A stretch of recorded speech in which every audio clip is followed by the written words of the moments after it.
every place I should be looking? Just at you? At me. Okay. Yep. Perfect. Welcome to Moonshot Radio with your host, Dr. Nivea Torres. Greetings and welcome to Moonshot Radio, where every moment is an opportunity to learn. I'm your host, Nivea Torres, Executive Director of the Kindergarten Readiness Collaborative, also known as KRC. Our vision is that all children in Indian River County will be ready for kindergarten. We proudly partner with the Moonshot Movement, who is transforming the next generation in Indian River County by having 90% of all students reading on grade level by the third grade. With me today here in the studio is Brett Hall, the Executive Director of the Mental Health Collaborative. Brett, welcome. No, thank you. Thank you for having me. Brett, let's start sharing a little bit about your background and your role as Executive Director. Okay. So I'm a social worker by training. Did various social work positions in Chicago. Realized I was much better at running programs than actually providing a service. So I also went back and got an MBA with an emphasis in hospital administration, which took me into psychiatric hospitals. I spent a dozen or so years running psychiatric hospitals. So that's been the majority of my career. And that's what brought me to Florida.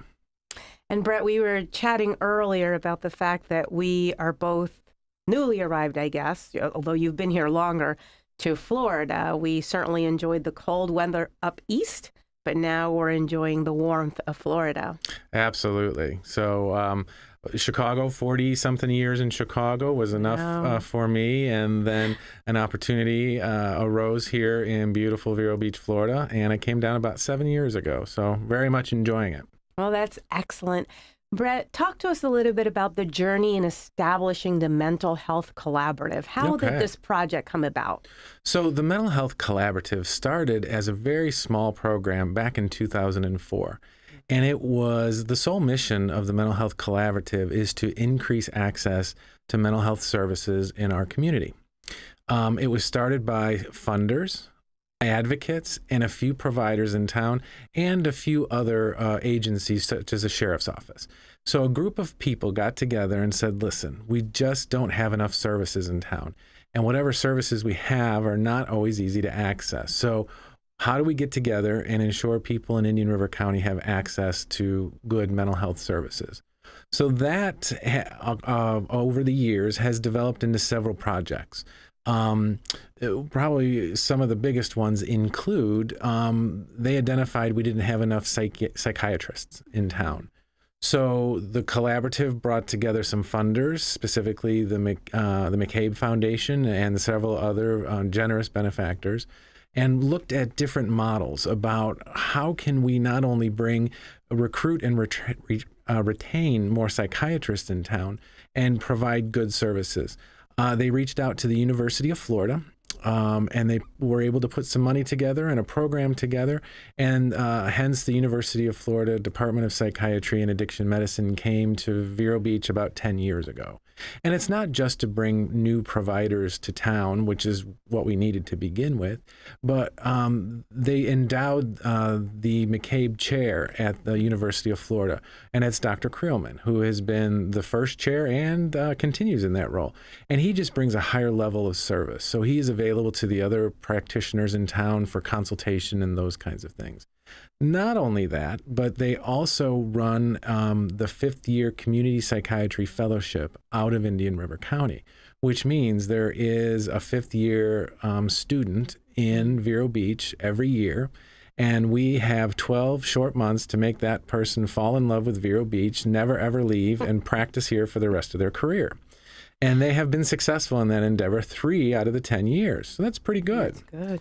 So that was one, example of one initiative. Another initiative, the community came to the collaborative and said, we have too many people with significant psychiatric distress that are entering the emergency room.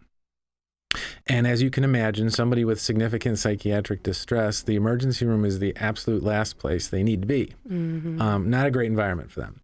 So the collaborative, they pulled the community together to sit down and talk about how do we solve this issue. They looked at some models that were happening across the country, decided on a walk-in center model, which there is a licensed clinician available 40 hours per week for no charge, just to see people in distress, see what's going on with them, create a safety plan for them, get them in to do an initial therapy, session evaluation, and then get them into long-term treatment. They designed the program, put some money together, and that program still exists at the Mental Health Association. So it's been, spun out to the Mental Health Association. So those are some examples. The collaborative identifies problems or gaps in services in our community, convenes the community to sit together, sit down at a table, let's talk about the problem, how do we fix it, create solutions, and implement the solutions. So those are a few examples of what the collaborative has done over time. It was always a very small part-time program that was run under the United Way, as a small program under the United Way.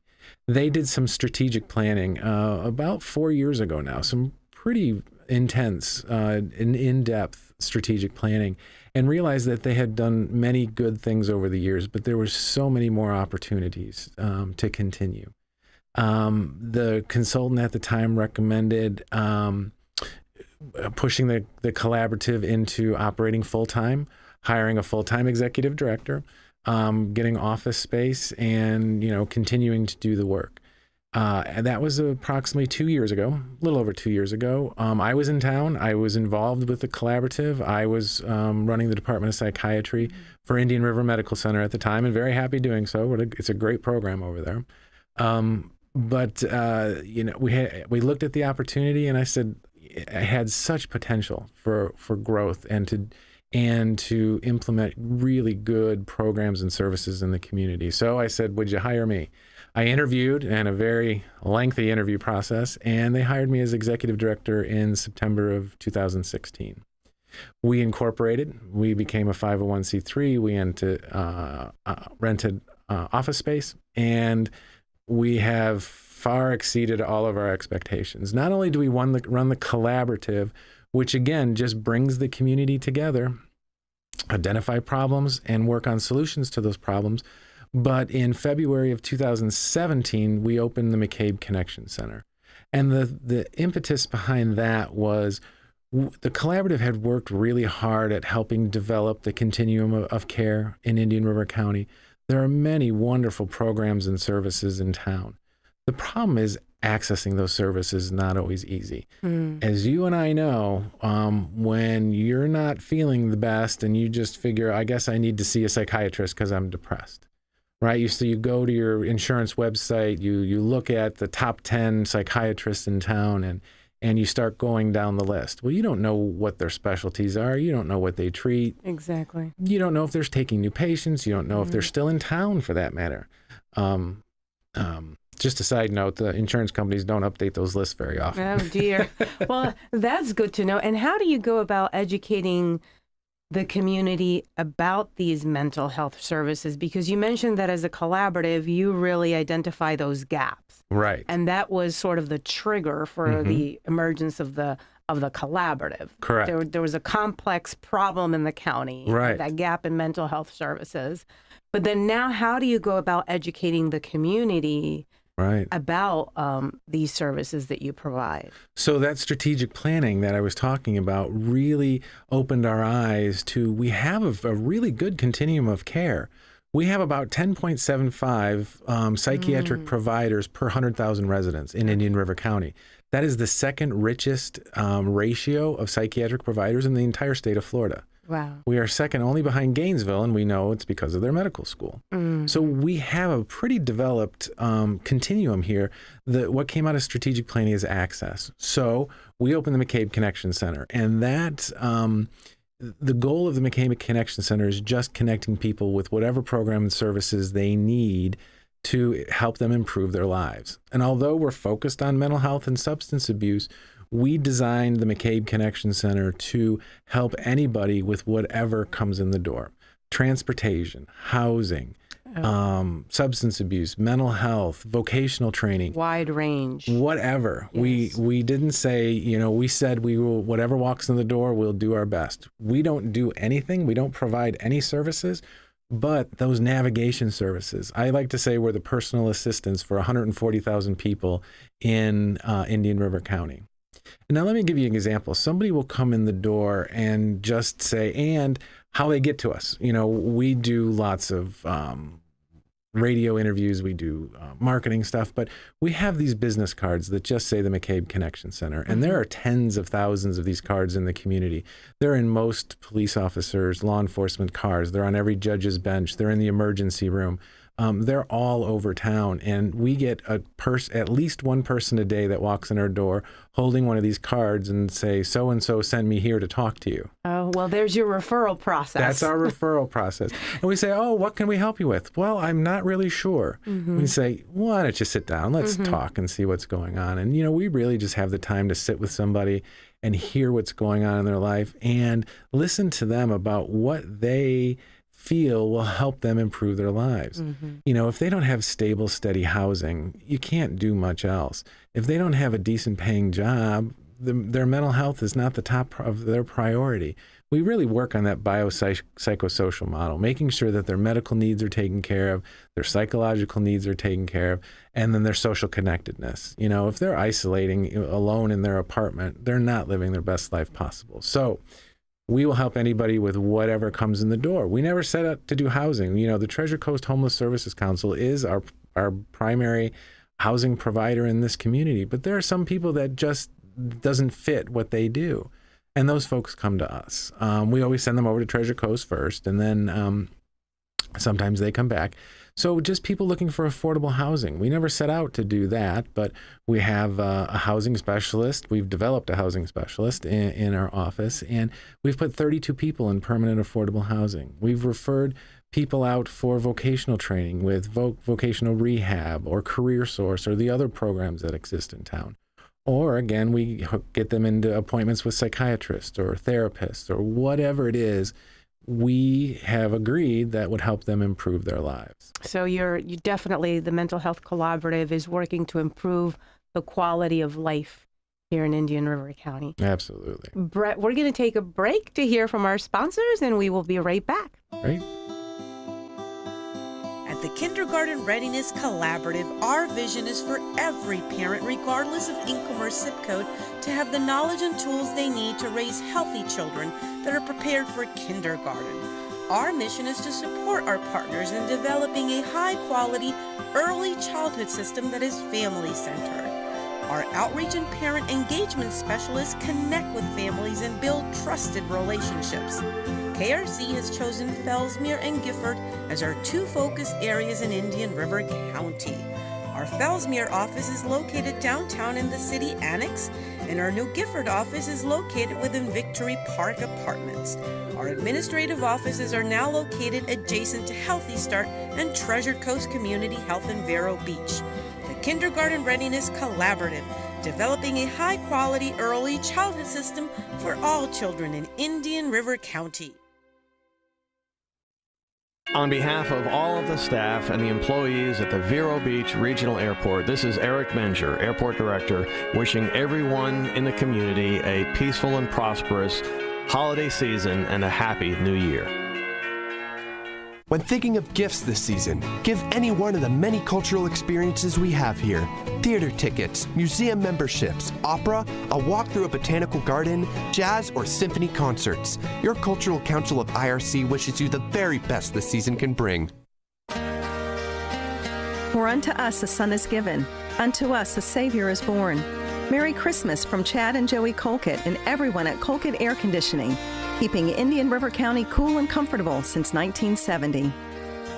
We all know that baby Jesus was wrapped in swaddling clothes, lying in a manger that first Christmas morn. Hi, Tom Rhodes here, owner of Sunshine Laundries. We may be able to clean your clothes, swaddling or otherwise, but God cleans your soul. Wishing you and yours a very Merry Christmas. 'Tis the holiday season, and it's time to think green. Time to reuse and recycle, if you know what I mean. Recycle your wrapping paper, that's one way to start. It's easy with Single Stream, it just goes in the blue cart. Now how about those packing peanuts made out of styrofoam? They can be reused in your packaging and sent to another home. Bring them back to any pack mail or perhaps a UPS store and visit ircrecycles.com if you want to learn more.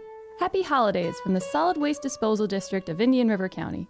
Christmas is the time to remember those who light our lives with friendship, laughter, and love. Thank you, and Merry Christmas, Vero Beach, from Doctors Alan and Roxanne Durkin and the aesthetic team at Ocean Drive Plastic Surgery. Merry Christmas from the board-certified civil trial lawyers Buck Vosell and Paul Berg, privileged to represent accident victims and their families for over 30 years. Vosell and Berg, ask anyone. We're back to Moonshot Radio, where every moment is an opportunity to learn. I'm your host, Nivea Torres, Executive Director of KARC. And with me today in the studio is Brett Hall. Brett is the Executive Director of the Mental Health Collaborative. Brett, I'm just so fascinated by the information that you've shared because I think it's important, valuable information for our entire community. Let's talk a little bit about the stigma that might be associated with mental health. How do you address that with your community? How do you educate everyone? We know that stigma is a big problem with mental health, that people are afraid to seek help. They think it's a weakness. They think it's a sign that there's something wrong with them. And we really need to get to the point where your mental health is just as important as your physical health. Mm-hmm. There is no difference between depression and diabetes. Those are two different diseases that run through a person, and there are very good treatments for both of those. So that's our goal, is to get to the point where mental health is just as important as your medical health. So the collaborative has done different strategies over the years to try to do stigma reduction. We've done different community symposium. We've done education forum, and we think we're on to the peak of a new program. There is a nationwide, actually an international program called Mental Health First Aid, mm-hmm. and it really is CPR for mental health. It's really that simple. And it was developed in Australia, and it's an international program. More than 1 million people have been trained in the United States to date. And what it does is it trains lay people, non-clinicians. It's for everyday people, how to identify signs and symptoms of mental health issues or substance abuse, how to have a non-confrontational, non-judgmental conversation with that person, how to ensure that they're safe, and how to get them to the programs and services that will help them in the future. Could you give us some tips, like if we have a loved one that we might feel has some issues, what would you say? How do you address it? I mean, this is sort of a sensitive issue for some folks who don't want to trigger that loved one. How would you do that? So really, the best advice is to have a conversation with them. Have a private conversation with them. You don't want to do this out in the open, obviously, but have a private conversation. And let them know that it's okay. It's not a big deal. It's a big deal that they're suffering and not getting help, and we can address that. But just because you're not feeling well, you're depressed, you're anxious, you have anxiety, something like that, that's not, there's no stigma attached. And just having an open conversation can help reduce that stigma. I've trained, being in a hospital system, I've trained lots of nurses over time about suicide and suicide prevention, depression. And the question that came to me, I can't tell you how many dozens of times, is if I mention suicide to somebody that's depressed, it might give them the idea when they hadn't thought about suicide. But if I ask them if they're suicidal, maybe they'll consider it. And I will tell them 100 times out of 100, if somebody is suicidal, it's not the idea that you've given them. It's something that they've been thinking about, right? So you have to put it out in the open. That's an easy question to ask. So you seem sad, you seem depressed. What's going on? Talk to me about this. How can I help? Have you had thoughts of hurting yourself? That's an appropriate question to ask. The reason that people don't ask that question, because they don't know what to do if the person says yes. Yes. If someone does say yes, particularly in this time of the year when the holidays sort of become a source of anxiety for some people, Brett, if someone does say yes, what do you do then? Well, you talk to them and you thank them for sharing that, and tell them how brave they were for sharing that information with you. And you want to see that they get help, and you're concerned about them. So you get on the phone and you will provide the suicide prevention hotline, which in Indian River County is 211. 211 is the suicide prevention hotline in our county. Also, if you're very concerned, you can contact the police. And I know that's always a scary intervention, but the police have the ability to do a Baker Act in an emergency. You don't just want to, someone says that, just, call 911. But you can get them, stay with them, don't leave them alone, and get them to a mental health professional. So in Indian River County, like I said, the Mental Health Association has a walk-in center 9 to 5 Monday through Friday. So you're talking with them at 8 o'clock at night, and they say that they've had thoughts of hurting themselves. Do you promise you can keep yourself safe for tonight? I'm going to stay with you tonight and make sure that you're okay. And tomorrow we're going to go to the Mental Health Association walk-in center and make sure that that's okay. If there's any concern that they might do that, then, it's 911, unfortunately, to get either a police or an ambulance there. But those are not most often the case. Usually I've had thoughts of hurting myself, but I don't really want to do that. I just want to feel better. I just want to get some help so that I'm not so depressed all the time. Okay? Those are some really good tips, Brett, particularly, again, for every single day. Right. But we all know that this time of the year can be difficult for some folks out there. So we want to make sure that they have access to all of those resources. Any success stories that you can share from the collaborative and the time that it has been established, or the McCabe Connection Center, anything to share with our listeners? Sure. So a great statistic about the McCabe Connection Center, we've seen over 2,200 people in under 2 years. Wow. So we're seeing 100 people a month that are walking through the doors looking for services. Out of those 2,200, we've got about 800 people in to see a psychiatrist. And not just here's some numbers, good luck. We make the appointment for them. And we make sure they have transportation to get to that appointment. And we make a reminder call for people that need a reminder call. Out of those 800, 100 of them needed to see a psychiatrist within 5 business days, or they would likely end up in the emergency room or in inpatient psychiatry. And we got an appointment for all 100 of those people within 5 business days. Now you try to get an appointment with any doctor, let alone a psychiatrist, within 5 business days. And it's not because we did anything special. It's because we're the collaborative and we work with all of the providers in town. We work so well with them.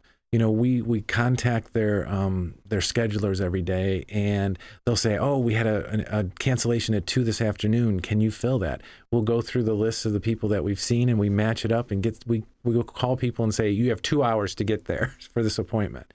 So that's how we're helping the community, the collaborative, work together to come together and work together to ensure people of Indian River County have access to the services and programs they need.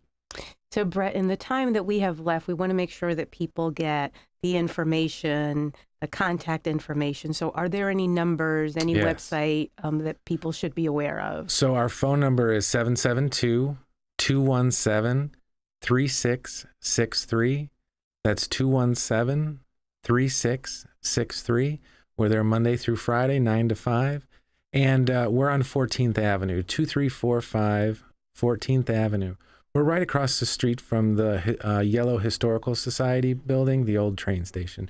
So right there in downtown Vero Beach, just walk in any day and just say, I need to talk to somebody. And we'll sit down and we'll figure out how we're going to help you live your best life possible.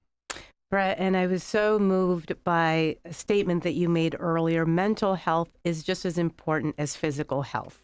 That's true. So hopefully people are remembering that. That's absolutely true. You can't have good physical health if you don't have good mental health, and vice versa. Thank you for joining us, Brett. No, thank you for having me. And until next time, this has been Moonshot Radio, where every moment is an opportunity to learn.